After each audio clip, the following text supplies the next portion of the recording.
Então, eu vou dar início na discussão do tema de hoje, que é mulheres na ciência, né? E aí eu começo com vocês a fazer uma pergunta. Quantas mulheres de destaque que fizeram diferenças e marcos na ciência e tecnologia vêm à sua mente? Sem você fazer grandes buscas para essa informação. É um pouco difícil, né? Eu também me fiz essa pergunta. Então, como em qualquer outra área, a mulher ainda é minoria em posições de destaque. E quando a gente faz essa pergunta, vem logo à nossa mente cientistas importantes como Albert Einstein, Charles Darwin, Thomas Edison, Isaac Newton, Galileu Galilei. Então, e nem sempre vem com tanta facilidade assim nomes de mulheres marcantes. Mas na verdade é que além desses homens, muitas mulheres se dedicaram para grandes descobertas que revolucionaram tanto a ciência e a maneira como a gente enxergou o universo, como é o caso da Marie Curie, né? Quando a gente fala de mulher na ciência, eu acredito que ela é uma das mais citadas, né? Ela foi uma mulher que enfrentou realmente o machismo. Ela foi a primeira mulher a ganhar um prêmio Nobel, chegando a ganhar até 2 prêmios em áreas diferentes. Só pôde receber esse prêmio Nobel quando seu marido, o Pierre, se recusou a receber o prêmio caso a sua esposa Marie não recebesse, porque até então o prêmio foi destinado apenas a ele e o seu colega de trabalho. Mas mesmo assim, um dos seus maiores feitos foi a descoberta do rádio e do polônio, e também o termo radioatividade foi Marie que instituiu. Ela morreu aos 57 anos, teve uma exposição enorme à radiação durante o seu trabalho e ela faleceu de leucemia por causa disso. E ela também foi a primeira mulher professora em uma universidade francesa, lá na Sorbonne. Aqui é uma foto dos seus colegas e Marie, a única mulher, né, dentre tantos outros acadêmicos. Tem-se relatos que ela foi uma mulher muito respeitada pelos seus colegas. Também tem a Ada Lovelace. Ela foi a primeira programadora de computadores, né?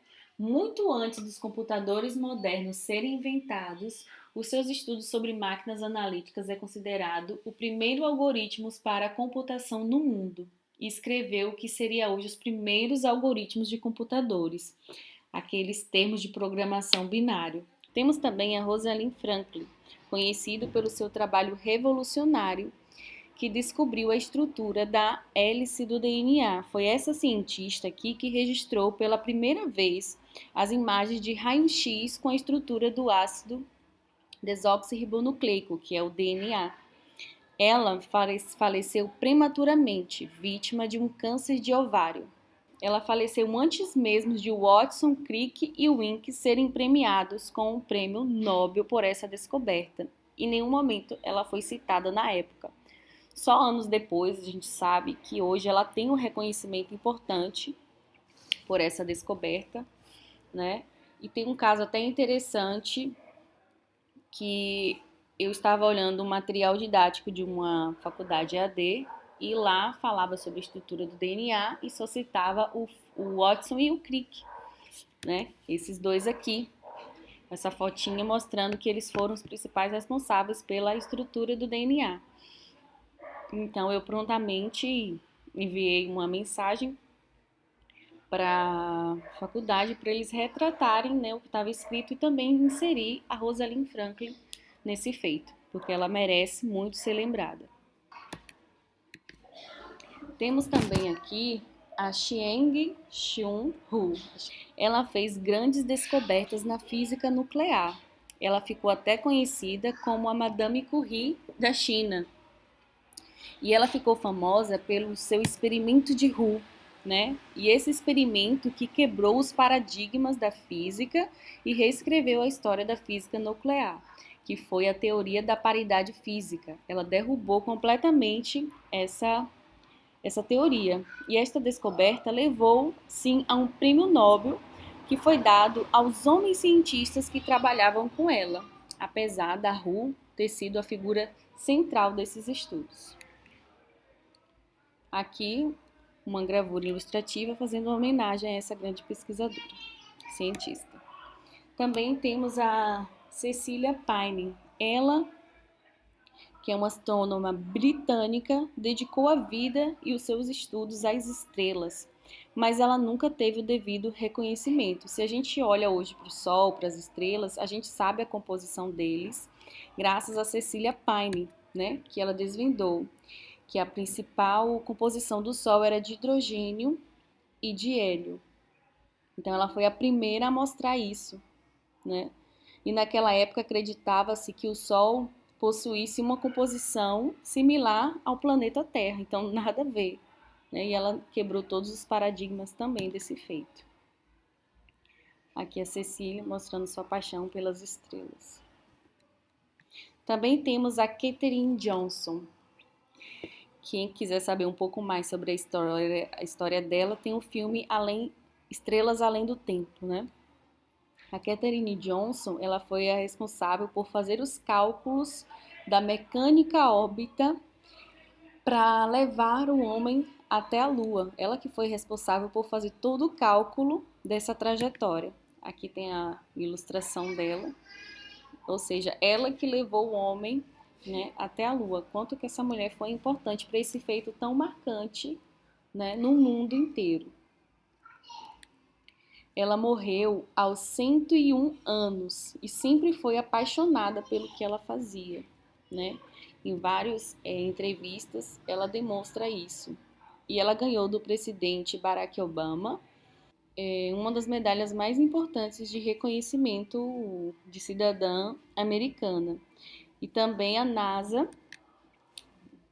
batizou um centro computacional com o nome da Katherine Johnson. Diferente das histórias das outras que a gente acabou de relatar, ela ganhou todo o seu reconhecimento ainda em vida e faleceu ano passado aos 101 anos de idade. Também temos aqui a Gladys West.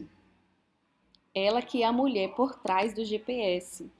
Ela ainda é viva, tem 91 anos de idade. O trabalho de Gladys sobre o modelo matemático do formato do planeta Terra que serviu como base para a tecnologia que temos hoje do GPS, né? Então vamos agradecer a Gladys por toda essa contribuição para essa tecnologia que temos. E ela ganhou um lugar no Hall da Fama das Forças Aéreas Americanas, uma das maiores honras que alguém pode receber nessa instituição. Também temos aqui a Barbara McClinton. Quem não conhece a Bárbara, né, da área da genética? Ela que foi a responsável pelo descobrimento dos transposons, né? Ela empreendeu demais naquela época com essa descoberta dos DNAs saltadores, né? Na década de 1940. Porém, ela só foi reconhecida pelos seus feitos na década de 60, porque muitos não acreditaram que até então, né, a teoria da herança genética estava sendo colocada em questão com os descobrimentos dos DNA saltadores.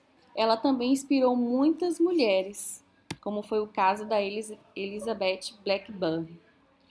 A Elizabeth Blackburn também ganhou um prêmio Nobel em 2009 e ela foi responsável por descobrir a estrutura dos telômeros, aquelas regiões nos finais dos cromossomos. Ela disse até assim que pela descoberta de como os cromossomos são protegidos das telomerases. E ela também conseguiu desvendar que esses telômeros possuíam sequências repetidas, sequências que eram marcantes. Também na área da genética, nós temos a Jennifer Doudna, que ainda é viva.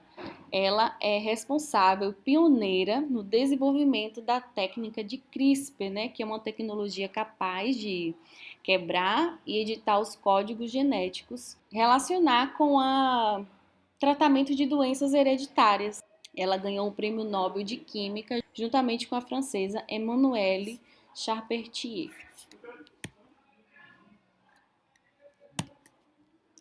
Vamos falar um pouco também da Maiana Zartes, falando um pouco das nossas pesquisadoras brasileiras, né? Ela é pesquisadora em genética humana, com contribuições principalmente no campo de doenças neuromusculares, as distrofias musculares, em que ela é pioneira. Atualmente, no seu laboratório de genoma humano da USP, também realiza pesquisas relevantes no campo de células-tronco. A Maiana Zartes, ela foi colunista da revista Veja por muitos anos e ela é muito conhecida na mídia brasileira. Quando eu entrei na faculdade em 2008, se falava sobre genoma humano, eu via muita entrevista na televisão da Maiana Zartes, né? Então isso ficou muito marcado para mim como uma mulher pesquisadora aqui no Brasil. E hoje ela também pesquisa o perfil genômico humano quanto à resistência e à suscetibilidade ao Covid-19. Temos também a Jaqueline Góes. Quem já viu a Jaqueline, já ouviu falar dela, né? Ela foi responsável pelo sequenciamento do genoma do vírus SARS-CoV-2 apenas 48 horas após a confirmação do primeiro caso de Covid aqui no Brasil. Ela é uma pesquisadora negra com grande representatividade na defesa da ciência. Ela é doutora em patologia humana pela Universidade Federal da Bahia, na UFBA. E atualmente ela desenvolve pesquisas juntamente com a Universidade de São Paulo e Reino Unido para diagnósticos e epidemiologias humanas, né? Então, a Jaqueline Góes, ela já foi muito homenageada aqui no Brasil como pesquisadora, né? Na Turma da Mônica fizeram também um quadrinho, um gibi, homenageando a Jaqueline Góes, né? E várias outras premiações também aqui no Brasil. E eu não sei se vocês viram, mas sempre quando eu via a propaganda da Lysol, que ela falava, eu sou Jaqueline Góes, biomédica. Nossa, eu me sentia muito feliz, eufórica, vendo uma pesquisadora, né, alcançando locais de destaque até fora da nossa área, como a publicidade. Segundo os dados da Unesco de 2018, as mulheres no cenário mundial elas são apenas 28%. Em relação aos prêmios Nobel, que já foram distribuídos até hoje, 3% apenas foram para as mulheres, e destes 3%, 80% foram na área de medicina. Também temos dados relacionados à porcentagem de homens e mulheres como bolsistas nas áreas de pesquisas no Brasil, dados do CNPq, né? De iniciação científica, 56% são mulheres, no mestrado, 52%, no doutorado, 51%. Então, a gente vê que está começando uma igualdade da presença entre homens e mulheres bolsistas nessa área. Mas quando a gente olha o dado de produção em pesquisa, ou seja, ainda assim, na sequência da carreira, oportunidades que levem a posições mais de destaque, a porcentagem já muda, né? Em pesquisadores com produtividade no CNPq, a gente tem 35% relacionado a mulheres e 65% a homens. A gente tem mulheres inspiradoras aqui no nosso programa, que são cientistas que, de uma certa forma, me inspiraram para me tornar a cientista que estou me tornando, né? Nós temos a Fernanda Gaioto, que ela é uma mulher muito determinada, né? Sempre participativa. A gente sempre vai ver a voz de Fernanda em qualquer seminário, porque ela sempre é curiosa, pergunta, participa. Ela trabalha com genética populacional aplicada à conservação das espécies da Mata Atlântica e ela é bolsista de produtividade do CNPq 2. Temos também a professora Janizete, que é uma mulher muito inteligente, né? Muito simpática, ética na sua fala, né, de se portar conosco. Ela trabalha com evolução de insetos pragas na área de sistemática molecular, filogeografia e estrutura populacional, e ela também é bolsista de produtividade 2. Temos também a doutora Karina Gramacho, que ela tem uma característica por ser uma mulher muito forte, né, na forma dela falar, de se posicionar. Ela trabalha com fitopatologia, principalmente relacionada à interação do Moniliófera com o cacau, entre outros patossistemas relacionados, principalmente com genômica funcional para o melhoramento genético, visando a resistência da doença, dessas pragas. Ela também é professor bolsista de produtividade 2. Temos também a Fabienne Michele, né, que ela é uma grande inspiração para mim, foi minha orientadora de doutorado e hoje eu posso considerá-la como uma grande amiga. Ela é uma pessoa muito íntegra e ética, e isso me tocou muito na forma que eu quero seguir, né, me posicionar na minha profissão. Ela trabalha com genética molecular e relacionadas a todas as ômicas, proteômica, genômica, transcriptômica, também com a interação do cacau e melhoramento de citros, tanto relacionado à qualidade do fruto, como também à resistência a doenças e déficit hídrico. E aqui eu quero agradecer um pouco da atenção e vou relatar um pouco da minha história como cientista, né? Bom, para finalizar, eu quero falar um pouco da minha trajetória como mulher na ciência. Eu sou formada em Ciências Biológicas, bacharelado, fiz mestrado e doutorado em Genética e Biologia Molecular aqui na UESC, com a oportunidade de fazer um doutorado de sanduíche na França, no CIRA e INRA, nos institutos. E eu acredito que a minha trajetória como pesquisadora começou muito lá atrás, sabe? No meu ensino médio. Desde aquela época, eu sempre tive essa motivação de fazer algo diferente, né? De fazer novas descobertas, a cura para alguma doença, trabalhar com tecnologia. Então, isso me motivava muito. Então, desde lá, eu segui esse meu sonho. E hoje eu estou aqui, né? Hoje eu sou pós-doc aqui na UESC e tô no caminho. Teve momentos que eu já desanimei, já fiz outras coisas também, já trabalhei em outras áreas, como bióloga, com educação ambiental, entre outras. Mas isso também serviu para mostrar onde eu quero chegar, né? E eu sei que eu ainda estou no caminho e me sinto muito motivada em ser uma cientista. Obrigada. Olá, bom dia a todos. Primeiramente, quero agradecer a organização do curso de inverno de Genética e Biologia Molecular da UESC pelo convite, saudar as outras cientistas da mesa.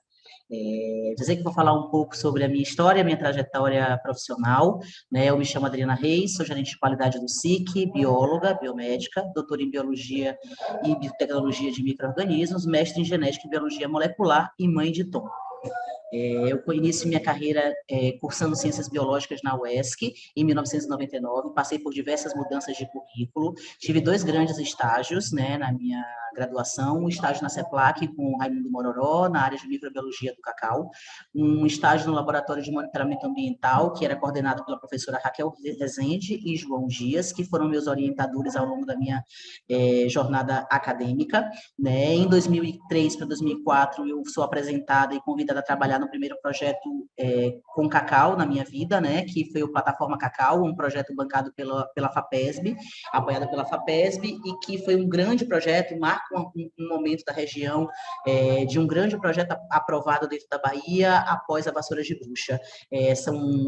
Eram várias áreas, 40 áreas dentro desse projeto, e a minha ação era uma das últimas ações, junto com a professora Raquel, que fez com que eu engrenasse num mestrado acadêmico na genética e na biologia molecular no ano de 2005, onde eu comecei a trabalhar com fermentação de cacau, com inóculos de leveduras para melhoramento do flavor, para ampliar a qualidade do cacau e do chocolate produzido aqui na região. No mestrado eu ampliei meus conhecimentos, né, e tive contato com essa questão da pressão acadêmica, né? Eu tinha que entregar resultado em 2 anos, estava focado em produzir um artigo científico, eu saí muito verde, né? Muito crua da graduação, então foi no mestrado que eu entendi o que era publicar, o porquê de se publicar, né? Trabalhei a minha independência dentro do laboratório, dentro da academia, e descobri que a genética era uma grande ferramenta de trabalho, onde eu poderia usá-la para trabalhar qualquer hipótese, né? E dentro da minha área, então, ela realmente foi uma grande ferramenta, mas ela não era o meu fim, né? Ela tinha que ser usada como meio. Então, essa foi uma grande lição aí que eu tive no mestrado. Daí eu desenvolvi o meu amor pelo cacau, que foi realmente ele só amplia até hoje. No final do mestrado, a minha orientação queria que eu migrasse para o doutorado, mas realmente eu tomei a decisão de ir para o mercado de trabalho. Tinha nascido uma ONG na região focada em cacau, bati na porta dessa ONG. A ONG era liderada pelo professor Dário Aneste e pelo Durval Libânio, que era um aluno de agronomia, eu já conhecia. Bati na porta da ONG, apresentei meu currículo, não tinha nada na minha área, mas eu falei, eu quero trabalhar aqui, eu vou trabalhar aqui. E eles me contrataram como estagiária, eu comecei ganhando R$ 500, e eu subi todos os degraus da ONG, virei diretora da ONG, e construí uma área só minha, que era o Agregando Valores, que era uma área que trabalhava com pós-colheita, com qualidade, com boas práticas de produção, com chocolate. A gente fez muita coisa nesse núcleo de Agregando Valores, captei projetos nacionais, internacionais, aprendi, né, a escrever projetos e a captar projetos. Trabalhei com pessoas de diversas áreas, né? Então, ampliei meus conhecimentos, isso é extremamente importante nessa minha carreira, né? Não ficar só focada na biologia, e nem só focada na fermentação, nem só focada na genética, ampliei muitos meus conhecimentos, fui secretária executiva e abrimos 2 grandes projetos na região, que foi uma fábrica escola de chocolate, onde a gente produzia o nosso próprio chocolate, que era chamado Chão de Cacau, e depois a gente ensinava também a como produzir esse chocolate artesanal do grão à barra, que hoje a gente chama de bean to bar, e que só ganha espaço no mercado nacional e internacional. Aprendi também a me articular, né? Acho que isso a academia às vezes não te ensina, né? Como fazer articulação institucional e como ampliar sua rede de trabalho. Então, eu entro no Cabruca e começo a desenvolver a minha forma de trabalhar, né, em campo. O Cabruca trabalhava com extensão rural, então fui para a área de extensão rural. Foi muito importante isso, desconstruir a minha linguagem acadêmica, comecei a falar uma língua para o produtor de cacau, a passar os conhecimentos da academia numa linguagem mais suave, mais assertiva para os produtores, porque só assim realmente eles respondiam, né? Capacitei mais de 1.500 produtores no Brasil em cacau fino, em cacau de qualidade, em boas práticas de produção, né? Em chocolate artesanal. Construímos juntos com diversas outras instituições, né? Mas sou autora desse projeto maravilhoso, que eu sou apaixonada, que me gerou aí um grande amor pela região, que é o projeto da Indicação Geográfica Cacau Sul da Bahia, onde a gente montou e fundou uma associação, que é a Associação Cacau Sul Bahia, e esse projeto ele fala um pouco sobre tudo que realmente envolve ali as coisas positivas da região, é que a gente tem um produto único, que é o Cacau Sul da Bahia, especial, que tem um modo de fazer único, né? Uma origem rastreada e rastreável e uma qualidade assegurada, né? Hoje a gente vem conseguindo grandes resultados com esse projeto, é um projeto que a gente está agora linkando isso à rastreabilidade, a um projeto de blockchain, que é uma tecnologia super atual. Nós criamos o primeiro blockchain cacau no mundo, né, para comprovar realmente a origem desse cacau produzido aqui. Lancei diversas cartilhas técnicas, já tinha iniciado uma no Cabruca, mas no início do Cabruca, mas depois, com o projeto de fortalecimento da IG, a gente lançou 3 cartilhas técnicas com linguagem fácil para o produtor de cacau, ensinando ele a fazer qualidade, o que era indicação geográfica, a importância do cacau cabruca e como avaliar a qualidade desse cacau, né? E em 2014, a professora Raquel, que tinha sido minha orientadora no mestrado e na iniciação científica, me faz uma ligação, me provocando, dizendo: Dri, está na hora de você vir para o doutorado. Eu tinha 8 anos fazendo extensão rural, 8 anos na ONG, né? E realmente já trabalhando com muitos grupos, trabalhando escrevendo projetos para outros doutores, e ela falou assim, olha, está na hora de você ser doutora também. E eu falei, Raquel, mas eu tenho muita coisa aqui, não posso sair do meu trabalho, e ela falou, não, mas você vai dar conta. Então, passei no doutorado de Biologia e Biotecnologia, a ideia era realmente finalizar o que eu iniciei no mestrado, e foi muito positivo. No doutorado, eu ampliei os meus conhecimentos, eu desenvolvi novas habilidades acadêmicas, né? Eu realmente me senti mais independente dentro do laboratório, dentro do meu espaço acadêmico, trabalhei a minha capacidade de liderança, publiquei, tive a sorte, né, de publicar um artigo a cada ano aí, na verdade um artigo, o meu doutorado gerou 2 artigos, uma patente submetida, uma patente a submeter e um capítulo de livro, foi muito bom isso, né, até hoje a gente está colhendo isso, gerou um monte de outros trabalhos que o grupo está publicando, uma grata parceria aí com a Raquel e com o João.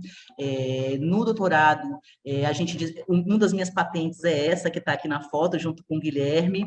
A gente montou aí um coxo que é próprio para inoculação de micro-organismos, ele é sem madeira, nada daqui que vocês estão vendo é com madeira, é um protótipo que está sendo testado em campo, já está construído, já estamos no 7º experimento agora, então não parei de continuar analisando o que eu vim lá do meu doutorado, defendi no prazo em 2018, e 2016 foi um grande momento da minha vida, porque eu me tornei mãe, né? Não é fácil ser uma mulher cientista e ser mãe, é muita pressão, engravidar no meio do doutorado, todo mundo dizia, você não vai terminar o doutorado, você não vai conseguir terminar esse doutorado.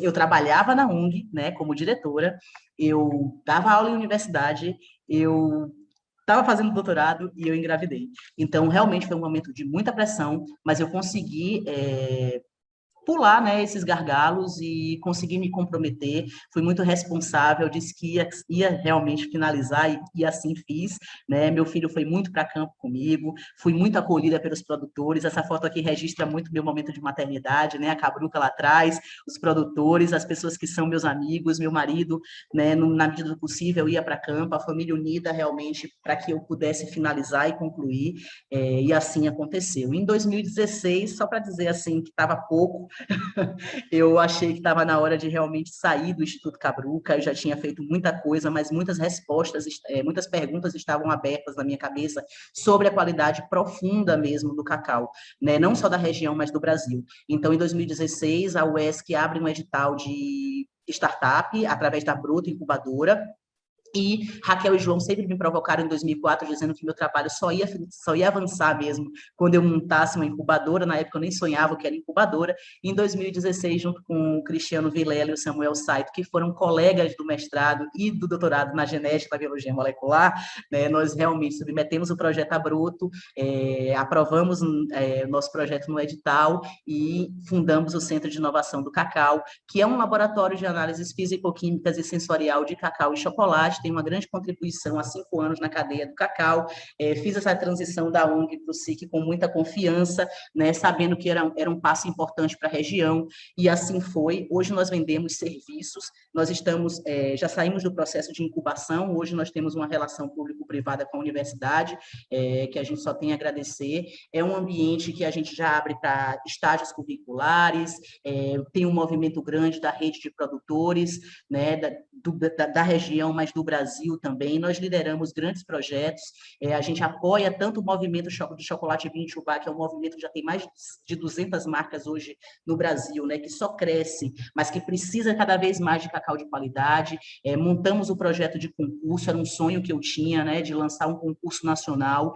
Acabou que a gente está no 3º ano dessa edição de um concurso que nós criamos em 2018, 2019, né, e até hoje a gente está lançando ele, está cada vez mais forte, com apoio da cadeia do cacau toda. Hoje já participo também como panelista e líder de painel sensorial do concurso da seleção do concurso internacional de Paris, que acontece a cada 2 anos em Paris, das melhores amêndoas de cacau do mundo, né? Esse ano a gente teve a grata surpresa de colocar 3 amostras em Paris, então lidero essa equipe, é uma coisa muito positiva para mim, porque fecha todo o meu conhecimento, né, que começa lá na genética dos frutos e vai até a formação do flavor e se revela numa barra de chocolate. Aqui foi um grande momento, em 2019, onde eu fui convidada pelo FCCI, né, é um grupo de Harvard que está ligado a cacau e chocolate, a fazer uma palestra em Paris, dentro de uma universidade, sobre a origem Brasil. Eu fui defender essa origem tão especial para mim, foi um grande momento. Fiz isso aí com a ajuda dos parceiros, muito, muito positivo, a palestra foi. E também o projeto da IG, ele ganha maturidade e a gente consegue entregar um chocolate que é feito no SIC, desenvolvido por mim, né, e pela minha equipe, onde a gente faz um chocolate que traz todos esses elementos que eu estou trazendo aqui para vocês, que é a questão da rastreabilidade, qualquer consumidor pode olhar pela barra do chocolate quem foi o produtor, como esse cacau foi feito, qual é a qualidade dele, né, e a gente tem 3 formulações, e a gente brinca, né, que a gente traz ali o mico-leão da cara dourada como um elemento principal. Esse chocolate, ele tem um apoio, uma parceria forte com o LEAC da UESC e com o projeto Bio Brasil, né, que tem uma parceria, que tem um financiamento ali do Museu da Antuérpia na Bélgica, e é um projeto que a gente está desenvolvendo aí cada vez mais aqui dentro do SIC. Então, isso foi um pouquinho do meu dia a dia aí, do que eu faço, e quero agradecer a todos vocês que tiveram, que estão aí assistindo, e me coloco à disposição para as perguntas. Olá, boa tarde. Uma grande honra estar aqui com vocês, participando dessa mesa redonda. Esse tema tão necessário, né? Mulheres na ciência.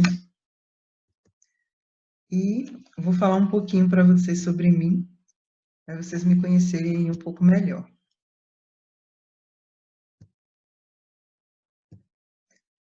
Então, pessoal, eu sou bacharel em Ciências e Ciências Biológicas pela Universidade Estadual de Santa Cruz. Sempre tive vontade de fazer ciências, desde lá da infância curiosa, criança curiosa. E logo que eu finalizei o ensino médio, tentei vários vestibulares e consegui ingressar aí na Universidade Estadual de Santa Cruz. Ainda na graduação, fiz muito estágio, bastante iniciação científica, com bicho, com planta, laboratório. E foi no laboratório que eu me encontrei, né? Que eu realmente encontrei a área que eu realmente queria seguir. Então, o estágio que me encantou, a iniciação científica que me encantou, foi com cultura de tecidos, orientada pelo professor Márcio Costa, e por sua doutoranda, na época doutoranda, a Amanda Mendes, que me ensinaram muita coisa ali sobre os princípios da iniciação científica, de o que é um laboratório, como comportar no laboratório, e cada vez mais eu fui me apaixonando pela área. Mas, dentro da cultura de tecidos, eu descobri que o que realmente me interessava era a microbiologia, o que me levou a outros estágios, né? Uma iniciação científica, na verdade, na área de microbiologia, de biodiversidade microbiana, que me levou também a fazer o mestrado em biologia e biotecnologia de micro-organismos, também na Universidade Estadual de Santa Cruz, sob orientação da professora Raquel Rezende, onde eu trabalhei com bibliotecas metagenômicas de sedimentos de manguezal. E prosseguindo a pesquisa que eu iniciei no mestrado, eu acabei fazendo também o doutorado em genética e biologia molecular, também na Universidade de Santa Cruz. Sim, eu sou filha da UESC, cria da UESC, com muito orgulho, onde pude aprofundar aí os meus conhecimentos na área de genética e de biologia molecular, e fui cada vez mais me apaixonando, me interessando cada vez mais por essa área. Então, o programa de genética na UESC, ele me proporcionou, então, o intercâmbio científico. Eu fiz uma seleção, fui aprovada nessa seleção e pude ir para a Universidade de Algarve, em Faro, em Portugal, onde lá eu fiquei alocada no Centro de Ciências do Mar, mais precisamente com a equipe do Laboratório de Ecologia e Microbiologia Marinha, onde eu ajudei eles, ensinei eles a fazer uma biblioteca metagenômica, e, em troca, eles me ensinaram a parte de bioinformática. Então, foi um intercâmbio mesmo, uma troca de ciência que agregou demais, me agregou muito como pesquisadora e como ser humano. Eu interagi com vários pesquisadores, no laboratório tinha iraniana, alemão, italiano. Então, é um intercâmbio de pesquisadores de ciência, de pessoas fazendo ciência. Então, realmente me agregou muito em conhecimento e também como pessoa, pessoalmente. Trouxe aqui algumas das minhas publicações para vocês entenderem como foi esse meu desenvolvimento na ciência. Então, vai ser meio que em ordem cronológica, para vocês entenderem o que eu já pesquisei até o momento. Então, ainda como iniciação científica, eu participei como colaboradora de uma pesquisa que avaliava a biodegradabilidade por micro-organismos em um sistema de microcosmo com petróleo. Então, foi muito interessante. O trabalho era de Ana Cássia Freire, sobre orientação da professora Raquel e do professor João Dias. Então, foi um trabalho que me introduziu à biodiversidade de micro-organismos. Foi essencial para a minha formação em microbiologia. Que acabou esse trabalho com sedimentos de mangue, essa iniciação científica, acabou me levando aí para a biblioteca de metagenômica de sedimentos de manguezal, que acabou indo comigo até o final do doutorado. Quando eu fui para Portugal fazer o intercâmbio científico, houve a publicação de 3 artigos, de 3 announcements, de 3 anúncios, de sequenciamento genômico de bactérias de origem metagenômica marinha.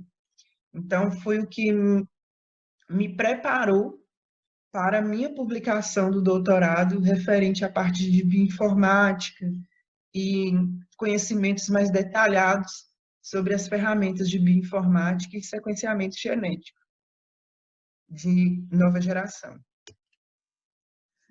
Acabou gerando também uma colaboração com a Tarsila, e nós publicamos também, a Tarsila publicou um artigo sobre metagenômica, uma protease também de origem da biblioteca metagenômica de mangue. E, por fim, meu artigo de doutorado, trabalho de doutorado, que foi a caracterização genômica, genética e bioquímica de uma beta-glucanase da biblioteca metagenômica de sedimentos de mangue, com origem aí na Baía de Camomu, na Bahia, com grande potencial biotecnológico. Então, foi feito um trabalho bem detalhado, bem árduo, sobre a bioquímica, sobre a genômica dessa enzima, e nós conseguimos publicar muito bem na área, na nossa área, esse artigo científico. Foi uma grande conquista. Então, como eu falei para vocês, no momento eu sou professora universitária de instituição privada, venho realizando pesquisa de base, principalmente na área de saúde pública, com qualidade de água, análise de índices epidemiológicos. E isso é muito importante. Nós temos uma ideia de que ciência, às vezes, é só aquela ciência que é feita em laboratório. Isso não é verdade. A gente precisa desmistificar isso. A gente precisa tirar esse mito. Nós, da área de biologia, agronomia, essas áreas ciências da saúde, ciências biológicas, nós precisamos tirar esse mito de que a ciência é feita somente em laboratório. Realmente é o que nós gostamos mais. Eu, pelo menos, tenho uma grande paixão pelo laboratório, mas eu sei que a pesquisa de base, a pesquisa em saúde pública, as pesquisas epidemiológicas, elas são essenciais. E hoje eu acabei me tornando uma divulgadora científica, não só por causa do cargo de professora, mas também por causa dessa pesquisa de base que eu venho realizando. Eu pude perceber cada vez mais a necessidade de mostrarmos para a sociedade o que é ciência, como fazer ciência, em quem confiar, em que dados confiar. Então, isso às vezes só é possível quando nós pegamos ali algo do seu dia a dia da comunidade, e mostramos para ele resultados, questões, fazemos questionamentos sobre o que está acontecendo ali na sociedade, né? Em volta daquelas pessoas. Gostaria muito de agradecer pelo convite. Fiquei muito feliz, muito honrada por participar e vou estar à disposição para conversar com vocês aí. Mas gostaria de agradecer principalmente as mulheres que fizeram parte da minha história aí na ciência.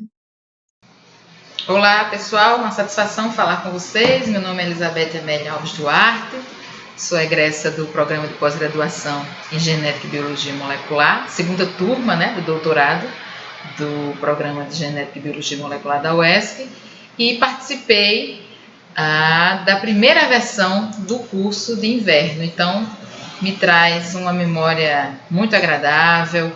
É muito bacana saber, né, que estamos na 10ª versão do curso de inverno do programa de pós-graduação em Genética e Biologia Molecular e que vem galgando, né, espaço importante aí na ciência no Nordeste e no nosso país, sobretudo entre as mulheres, que é essa temática, né, Mulheres da Ciência, para a qual eu fui convidada a falar um pouquinho com vocês.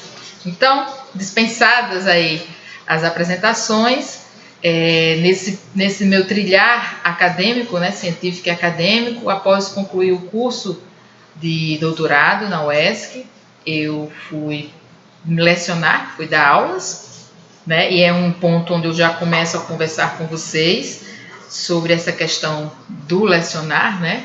Parece que o único caminho do cientista, do pesquisador no Brasil são os concursos públicos, e isso não é verdade, né? A gente precisa galgar, trilhar novos caminhos, e eu sou um exemplo disso pela questão do empreendedorismo. Claro que a gente não tem no ambiente acadêmico essa percepção, esse amadurecimento, esse treinamento, né? Mas durante o meu período de docência, eu verifiquei lacunas, né, brechas, e onde eu poderia inserir o meu conhecimento em genética e biologia molecular para outros saberes, o tal do multidisciplinar, né, multiprofissional, que a gente fala tanto.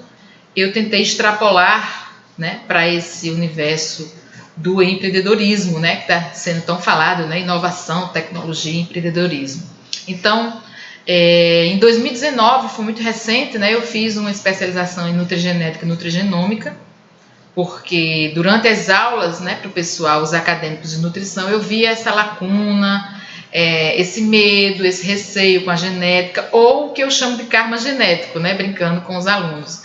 E é uma tendência na área de saúde de forma geral, né? Sempre que não se sabe a origem da doença, não sabe como tratar a doença, olha, isso é genético e fica por isso mesmo, né? Eu não tenho muito o que fazer, isso aí infelizmente é a sua genética é ruim, sua genética é boa, né? Tem essas questões aí, esses mitos aí sobre a parte da genética. Então eu fui procurar algum curso de especialização, né, nessa área de nutrigenética e nutrigenômica, retomei muitos conceitos de bioquímica, verifiquei as possibilidades de trabalhar com nutrólogos, né, que são os médicos que se especializam nessa parte do alimento, com os nutricionistas, com endocrinologistas, tá? Então, hoje eu tenho investido um tempo paralelo à docência, à pesquisa, que é a minha paixão, eu gosto bastante de atuar na docência e na pesquisa, em programas de pós-graduação, com esses alunos, né, egressos aí da nutrição, da agronomia. Então, paralelo a isso, eu faço esse trabalho empreendedor, né, e de inovação. Então, a gente pode fazer cursos, palestras, treinamentos de como interpretar, por exemplo, exames. Então, hoje a gente tem exames que identificam alergias, se de fato o indivíduo tem alergia, tem intolerância, né? Algumas incapacidades, alguma provável reprogramação genética, né? Então, é colocar em prática tudo isso que a gente vê de forma densa, né, no curso de pós-graduação em genética e biologia molecular. O que é desafiador para a gente, sobretudo na condição financeira, né, que a pesquisa no Brasil está hoje, são os exames, né, são os testes. Então, tudo que envolve genética é muito caro e envolve aparelhos sofisticados, que precisa de calibração. Então, com certeza, quem é estudante, quem é acadêmico sabe do que eu estou falando, né, das dificuldades que a gente tem para manter os nossos equipamentos que já são conseguidos com verba de grandes projetos. Então, a manutenção, uma pessoa especializada para trabalhar com esses equipamentos é um desafio. Então, o que eu lanço de proposta, né, e de perfil de amadurecimento para vocês é que procurem parcerias. Da mesma forma que nós, acadêmicos, estamos procurando um cenário no mercado de trabalho, o pessoal das empresas, né, dos laboratórios, eles também precisam de nós, né, retroalimentando essa cadeia aí de empresa e ambiente de instituição de pesquisa, de ensino, de uma forma geral, tá? Então, como mulher, o que é que eu posso falar para vocês?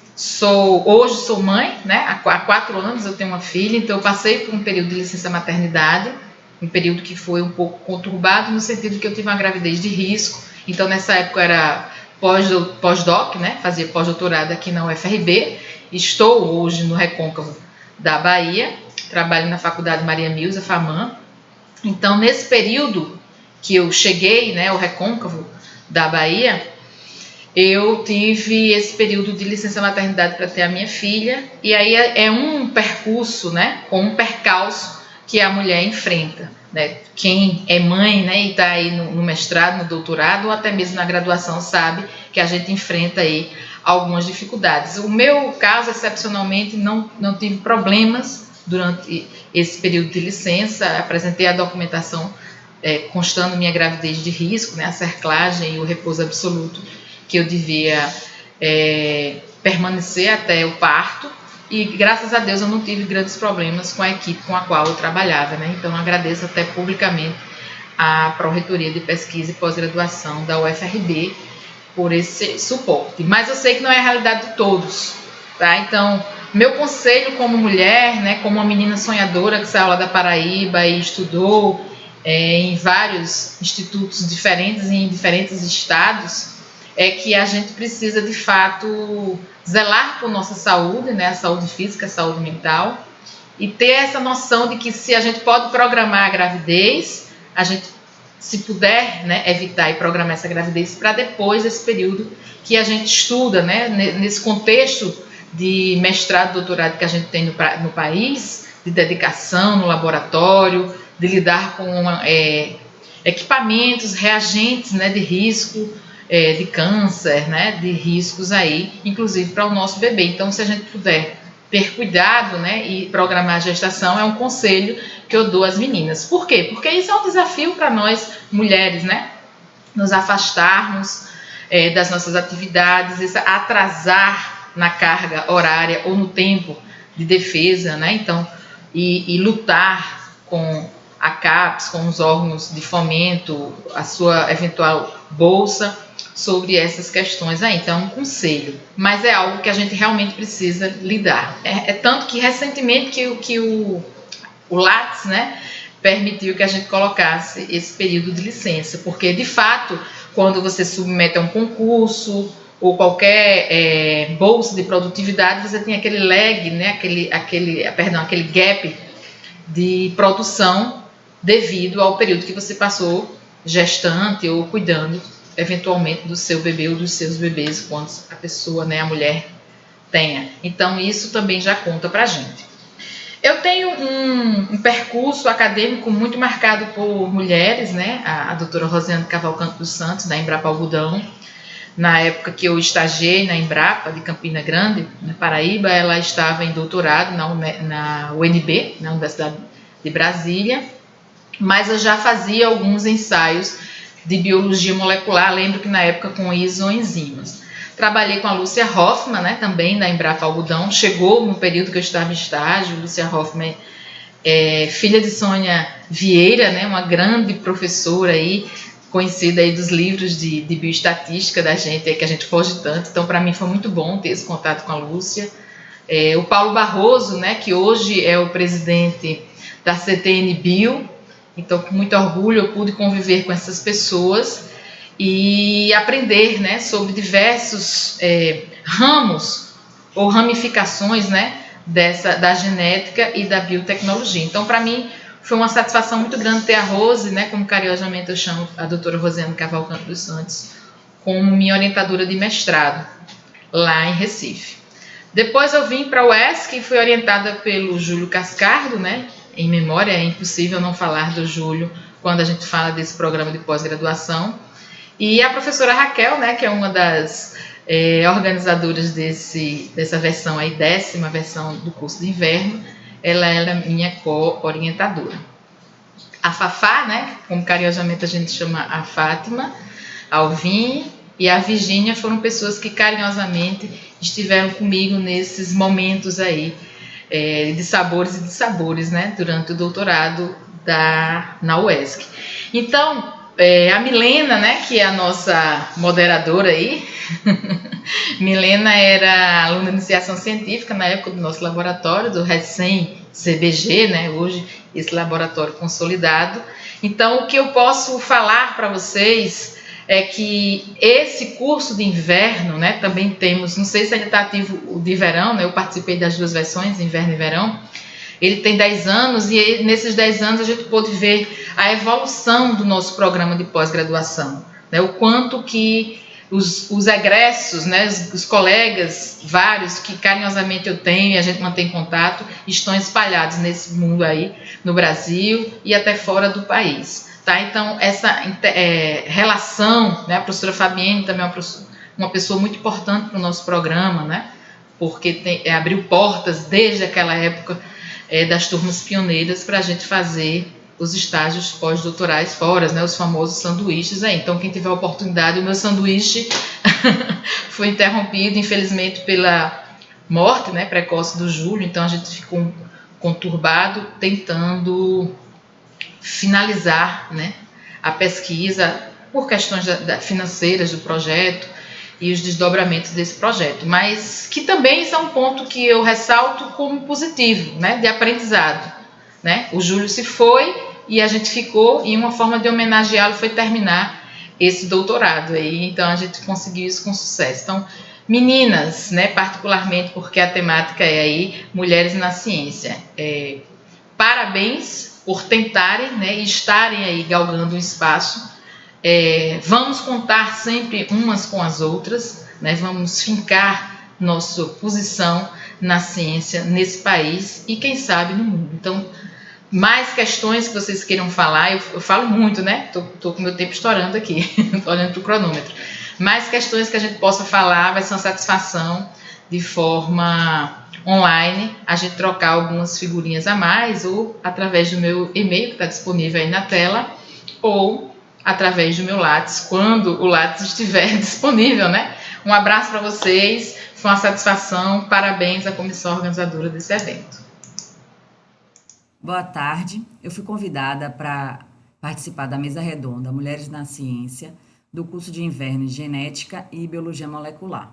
Meu nome é Maria Zugaib, eu tenho 33 anos, sou casada, mãe de 2 meninas, bióloga pela UESC, mestre e doutora em Genética e Biologia Molecular pelo Programa de Pós-Graduação de Biologia Molecular e Genética da UESC. No início fiquei na dúvida porque eu gostava da área de moda, tal, mas também gostava da biologia marinha, oceanografia, Aí, em 2007, eu decidi cursar moda, fui para o Rio de Janeiro. E por motivos pessoais, eu desisti de moda. Aí, em 2008, eu retornei para a Bahia com o objetivo de fazer vestibular para biologia. Aí, ingressei na UESC, em Ciências Biológicas. E no início, eu estava empolgada ainda com biologia marinha e participei de simpósios, fiz estágio voluntário na identificação de espécies de fitoplâncton, cursei o fiz um curso de scuba dive e em 2009 eu tive contato com a disciplina de biofísica e aí eu me saí bem, né? Eu achei muito interessante e fui convidada para ser monitora em 2010 da disciplina. Em 2010 eu cursei a disciplina de bioquímica e eu me encantei com a área, achei muito massa, muito legal. E aí fui convidada para estagiar na área, mas aí por motivos pessoais eu não aceitei. E nesse mesmo ano surgiu a oportunidade de uma bolsa de iniciação científica na área de taxonomia botânica com o professor Dr. André Amorim. E no início eu fui pela oportunidade, mas no decorrer dos anos eu gostei da área, me interessei, achei muito boa a oportunidade. E aí eu fiz parte de 2 projetos de Piptocarpa para a Flora da Bahia, Brasil, e diversidade de plantas vasculares em gradientes de altitude na Mata Atlântica, no sul da Bahia, Brasil. Foi um momento de muito aprendizado e foi meu primeiro contato com a metodologia científica. E isso foi muito importante para mim, porque eu consegui dar continuidade ao curso. Foi onde eu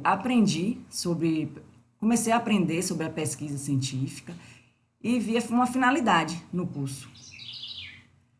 Por conta dessa bolsa de iniciação científica, eu participei de eventos, como seminário de iniciação científica, Congresso Nacional de Botânica, encontros internacional, e fiz apresentações de trabalho com resultados, né, da minha pesquisa. Fiz também formação complementar, fiz curso de taxonomia de asterácea, introdução à ilustração botânica, que foram importantes para o desenvolvimento da minha pesquisa na época, e fui monitora da disciplina de sistemática e fanerógama. Em 2012, eu formei em bacharel em ciências biológicas, com o TCC Piptocarpa asterácea para a Flora da Bahia, Brasil, orientada pelo professor Dr. André Amorim. Esse TCC, ele foi o artigo publicado em periódico em 2014, e embora não seja da minha área atual, foi uma conquista para mim, eu sou feliz de ter ele no meu currículo. Em 2012, eu prestei a seleção para o mestrado em botânica, e aí eu cheguei atrasada na prova, não passei, enfim. Aí em 2013 eu casei, e fiquei, e agora? Estou formada, estou casada, preciso arranjar um emprego. Aí surgiu a oportunidade do meu primeiro emprego, como professora de ensino fundamental no Colégio Vitória. No mesmo ano também fui bolsa de apoio técnico do CNPq, no projeto de Cisbiota de funcionalidade, e ainda na área de taxonomia botânica. E esse primeiro emprego ele foi importante para mim, porque eu não gostei de dar aula para ensino fundamental, e aí isso me fez ter coragem de voltar para a genética, né? Ir lá conversar com o professor que me chamou para estagiar. E aí eu criei coragem e procurei o doutor Carlos Primio Pirovani, que aceitou eu prestar mestrado, né, para a área de genética. Eu iniciei com um estágio voluntário no Laboratório de Proteômica e Genômica. Isso foi importante para eu passar na prova em 2014 para o mestrado na pós-graduação de Genética e Biologia Molecular. Minha dissertação é intitulada Análise de Proteômica de Esporos não germinados e micélio vegetativo do fungo Moniliophtera horeri. No início, eu tive as disciplinas, que foi importante para ter contato com as disciplinas relacionadas à genética, e no laboratório, o aprendizado foi na área de proteômica, principalmente em GEO 2D.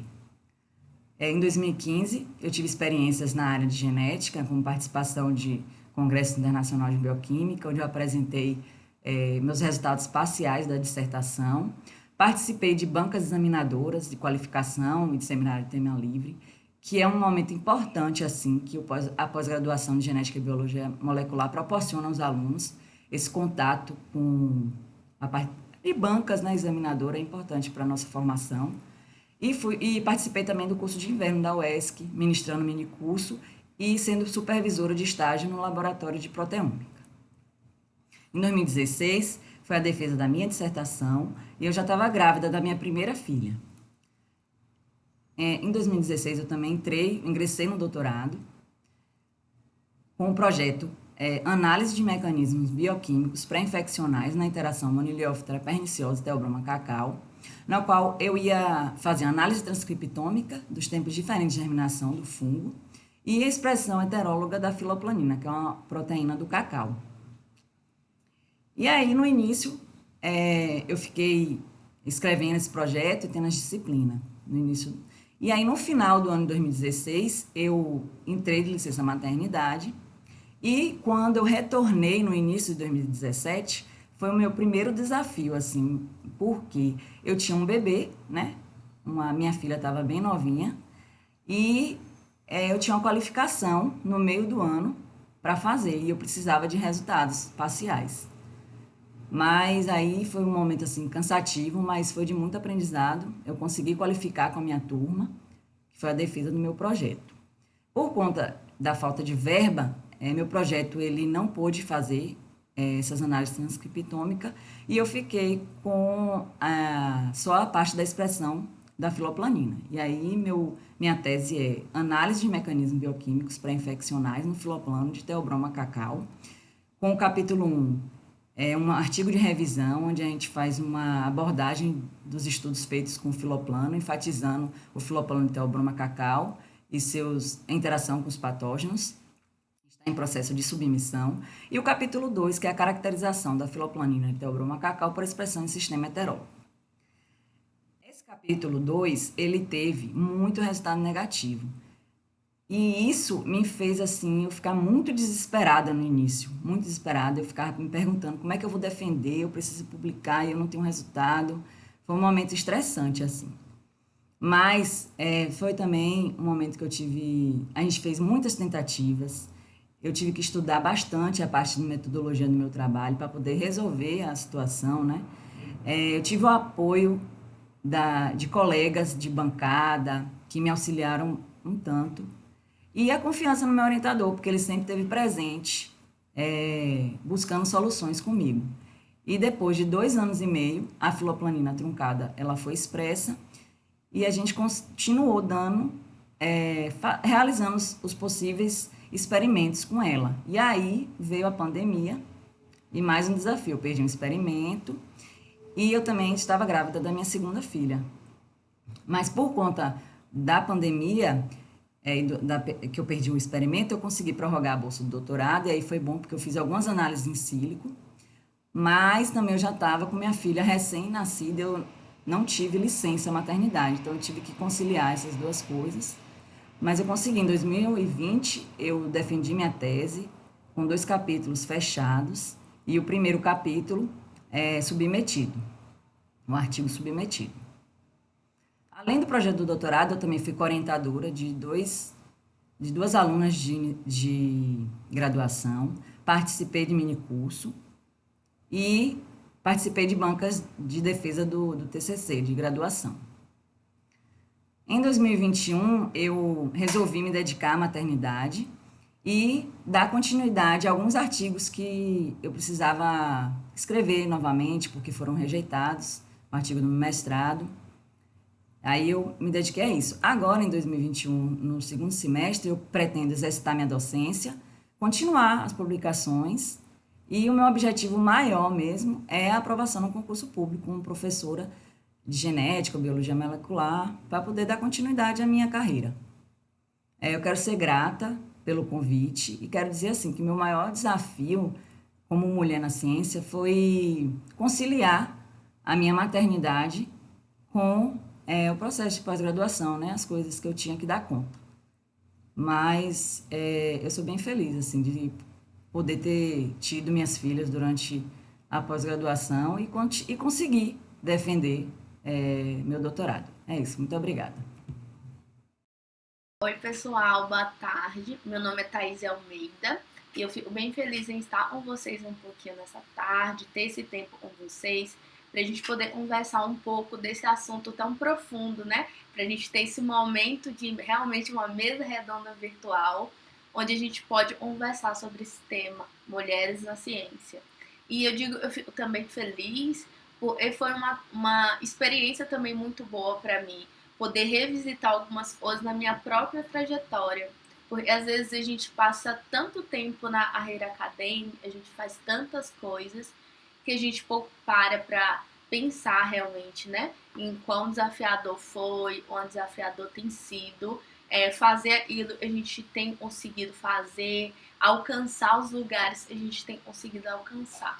Além disso, esse momento, né, de escutar tantas histórias, tantas trajetórias de tantas mulheres diferentes e tem conseguido alcançar seus lugares na ciência, é bem especial também para mim.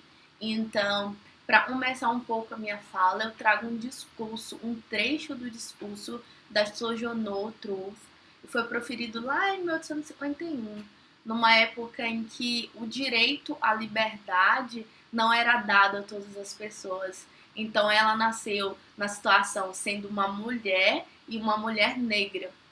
E aí, nesse trecho desse discurso, ao longo do discurso como um todo, ela vai trazer a questão da invisibilidade que estava associada ao ser mulher, né? E muitas vezes ao longo da nossa própria vida como mulher, a gente vai viver isso. Então, se a gente vai para a ciência, não seria muito diferente. Então, embora a ciência precisa ser por vocação, um lugar de inclusão, muitas vezes ela vai sim refletir coisas da nossa própria sociedade. Então, é em espaços como esse, onde a gente pode conversar sobre essas questões, que a gente pode realmente tentar contribuir um pouco para essa mudança de pensamento, né? E aí eu trago uma foto, é uma foto da minha mãe junto com minha menininha, que é para muito me lembrar e também trazer um pouco para nossa discussão do quão realmente é importante a gente pensar no fato de que quando a gente alcança os lugares, nós como mulheres, alcançamos os lugares na vida e particularmente aqui na ciência, a gente está realizando sonhos que são nossos, mas sonhos também que nasceram em outras pessoas e nasceram em outras mulheres que vieram antes de nós. E, inclusive, à medida que a gente vai, por exemplo, conseguindo entrar na universidade, no mestrado, no doutorado, a gente vai se tornando inspiração da vida cotidiana. Por exemplo, a gente tem contato com outras meninas e mulheres que muitas vezes nunca sonharam em entrar numa universidade, mas e por ver a nossa caminhada de pessoas comuns da vizinha que ela conhece, talvez seja criado nela esse sonho. Então eu lembro particularmente de uma menina que eu sempre encontrava com ela, eu precisava sempre passar pela rodoviária todos os dias na volta da universidade. E aí, todos os dias ela me perguntava várias dúvidas que ela tinha em relação à universidade, como é que funcionava, os cursos de graduação, porque realmente isso para a gente importa muito, a questão da representatividade, da gente estar vendo esses espaços sendo ocupados por pessoas com quem a gente se identifica. Foi no ano de 2010 que eu entrei pela primeira vez no ambiente da universidade e na ocasião eu fui fazer minha matrícula no curso de Engenharia Florestal na Universidade Federal do Recôncavo da Bahia, a UFRB. Nesse dia eu fui com a minha mãe e foi ela me introduzir nesse ambiente e foi muito emblemático para a gente, porque foi a primeira vez que a nossa família de fato estava tendo acesso ao ambiente de universidade, ao ensino superior, à perspectiva de um emprego melhor, de uma profissão diferente. O que pode ser também a história de muitas pessoas que me ouvem nesse momento, né? E foram as primeiras pessoas da sua família a conseguir entrar na universidade. Matriculada, eu lembro uma das primeiras atividades que eu participei foi de uma série de palestras voltadas à recepção dos alouros, onde eles fizeram questão de enfatizar a preocupação que a UFRB tinha e uma vez superado esse primeiro desafio, que é o acesso à universidade, já agora a gente estava tendo uma mudança gradual no perfil dos estudantes universitários, Pela primeira vez a gente estava vendo a entrada mais acentuada de estudantes vindo de escola pública, estudantes de condições mais humildes, como era o meu caso. Então, uma vez superado esse primeiro desafio, que é o acesso, esses estudantes conseguissem também permanecer dentro da universidade. E foi onde eles explicaram a questão das ações afirmativas que a universidade tinha e de permanência qualificada, que foi uma porta que me permitiu permanecer na universidade durante todo o curso. Já durante todo o curso eu recebi um recurso para conseguir me deslocar da minha cidade natal para a cidade Cruz das Almas, onde a universidade ficava. E em contrapartida, eu precisava realizar alguma atividade de pesquisa. Então, isso foi uma porta muito grande para que eu fosse inserida na pesquisa ao longo de toda a minha graduação. Então, aos poucos, eu fui fazendo atividades em projetos de solos, de pragas, de sementes.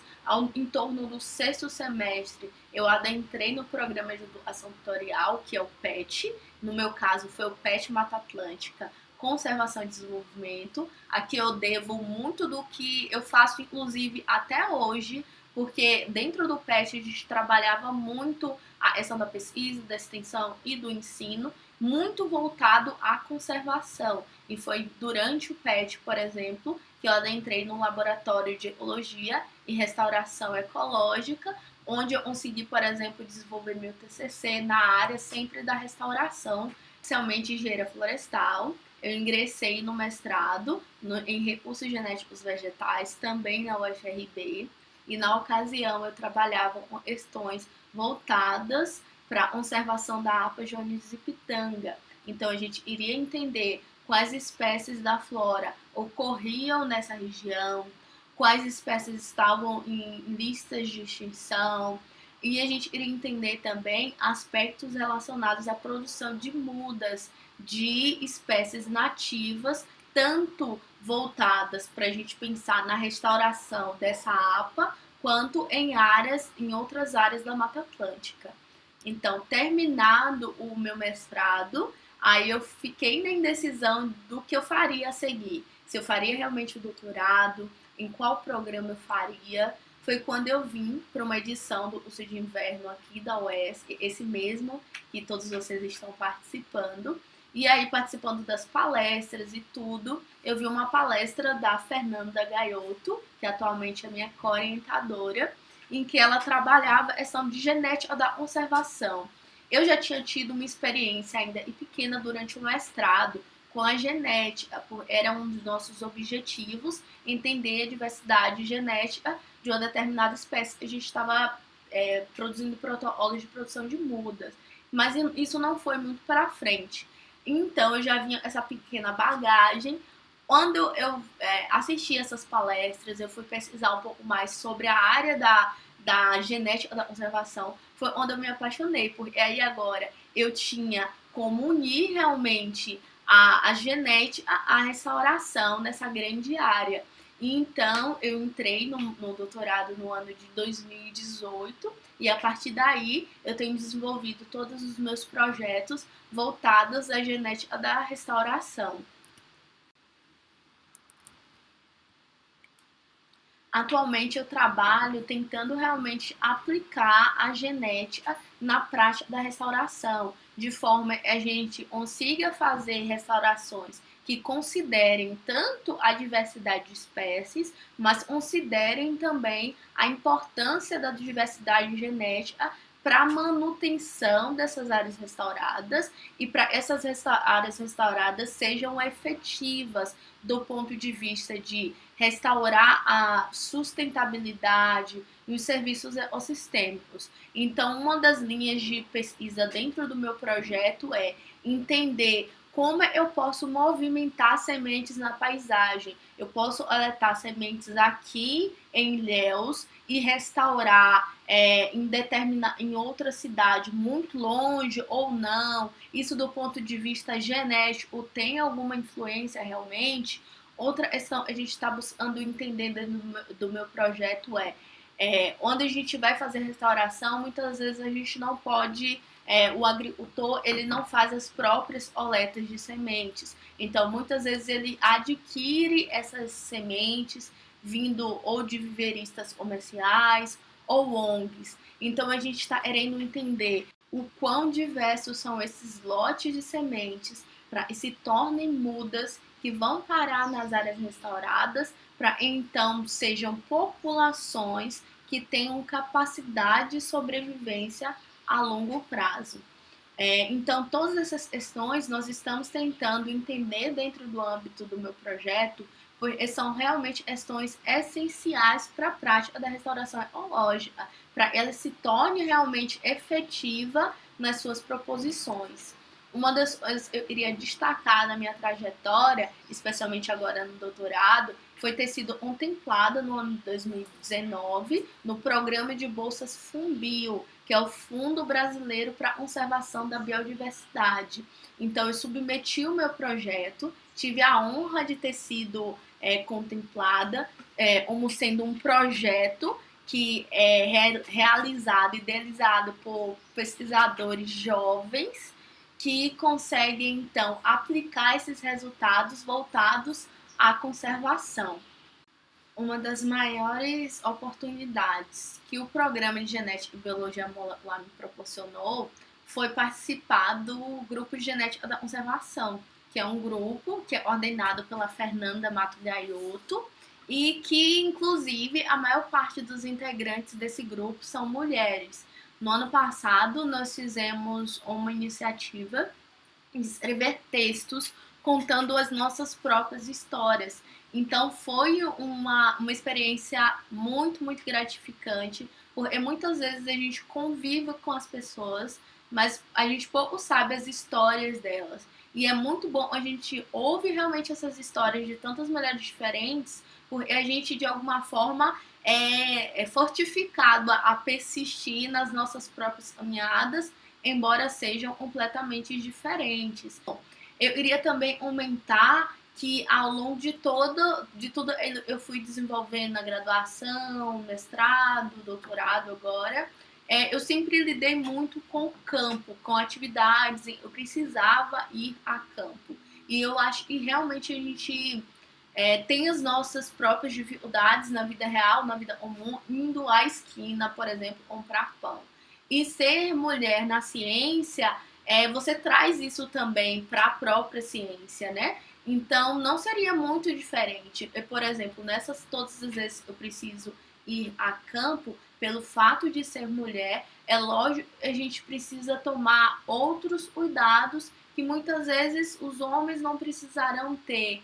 A gente em si, é lógico, vai se sentir insegura, porque essa é a realidade. Infelizmente, a gente se sente, eles acabam muito nos falando de a gente ainda tem um caminho a trilhar, para de fato sejamos reconhecidas em tudo aquilo que fizermos, para estereótipos, por exemplo, sejam quebrados, para a gente possa entender, por exemplo, e para as mulheres que desejarem a ciência, a maternidade, sim, é possível ter as duas coisas, é possível escolher. Isso depende muito da opção de cada um e não como algo que precisa ser uma regra a seguir. Ou você é cientista, ou você é mãe, ou você é cientista, ou isso ou aquilo. Então, inclusive, essas coisas são muito interessantes para a gente pensar, porque a gente precisa lembrar das novas gerações que estão vindo por aí, as meninas que estão crescendo, para elas entendam, por exemplo, que a universidade, a ciência é um espaço que ela pode ocupar, inclusive é um espaço que pertence a ela, se assim ela desejar. Muito obrigada, pessoal, realmente, muito obrigada, boa tarde.